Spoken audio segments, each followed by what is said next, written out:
Iraq and Iran in the 1980s. The United States considers the PMOI as a terrorist group. In 2003, when the Americans invaded Iraq, they forced the people of Ashraf to give up their weapons. In return, they received the multinational forces protection under the rules of the Geneva Convention. Since then, the US-led troops have left this territory and the Iraqi army has taken their place.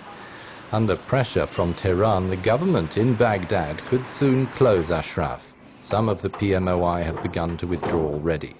24 of them have been living in a hotel in the Iraqi capital for the past 2 months while they wait to be granted political refugee status to go to Europe. Jaffer was an intermediary between the camp authorities and the Iraqi government, but he was also a trained fighter. Celibacy was strictly enforced, men and women were separated, and while there were times in the past when he wanted to leave Ashraf, a threat of imprisonment prevented him. A former member of the PMOI, he calls into question whether there is freedom within the organization. The Ashraf authorities always told us that the Iraqi government didn't let our families come to see us. But it was not the truth. Of course, our families wanted to see us, but the Ashraf authorities wanted us to concentrate on the movement and its aims. They wanted us to love only them, to make them our gods. I did not have the right to love, or even to like this pen, because it would detract from my love of Maryam or Mesut Rajavi, the leaders of the organization. So I had to concentrate only on them. The Iraqi government says the residents of Ashraf may leave the camp if they wish, on the condition that they renounce their membership in the PMOI. No EU country has agreed yet to take in those such as Jaffer. We have heard that the Iranian authorities forgive people who come out of Ashraf, but I don't want to go to Iran. What am I going to tell my family and what am I going to tell my child? That his father was gone for 12 years? And he doesn't know anything about the boy, and he doesn't know anything about what happened in the world for all these years? We did not have access to any information there. We were cut off from the world. So I've decided to go to Sweden instead, to lead a normal life there.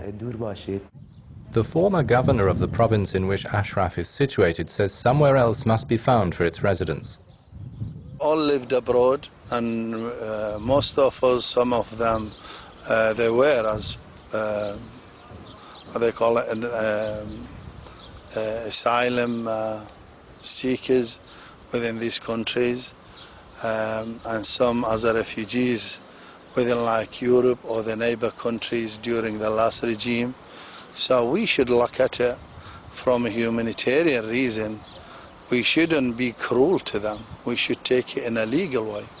If there is some reasons which is being accused as a criminal, or they created some harms for the Iraqi people, I don't think anybody will blame the government to get them out.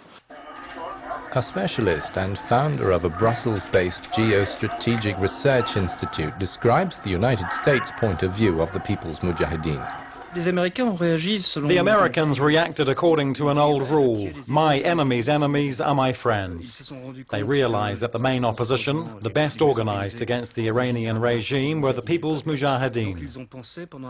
So for a while they thought they could use them, certainly for information about Iran, perhaps use them as a kind of special force if the time came, in the nuclear dossier. And there was a direct confrontation between Iran and the US. And then the Bush presidency changed its mind. And then another presidency came. And today we hear a totally different speech. Back to Europe. Last April, the European Parliament adopted a resolution voicing its concern over conditions in Ashraf.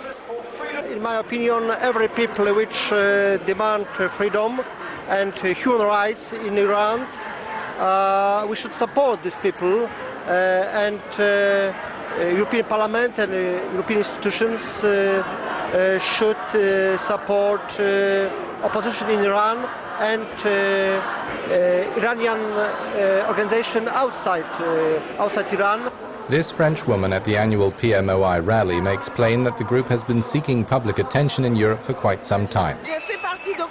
I'm part of the support committee for the Iranians. We're here every year to support them because their battle is something which touches everybody. I believe human rights and all that.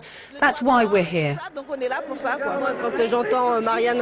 When I hear Maryam Rajavi, I think there's a real Democrat, a real Republican, and that we can make Iran a real democratic nation. I think the EU and the US shouldn't get into Iranian politics. It's not for them to decide if the Mujahedin have a future in Iran. It's up to the Iranians. We'll see what they decide. In my opinion, the Mujahedin do not have a great future in Iran. Given the conditions after the recent presidential election, opposition voices inside Iran are expected to influence attitudes to the People's Mujahedin and the Iranian diaspora in general.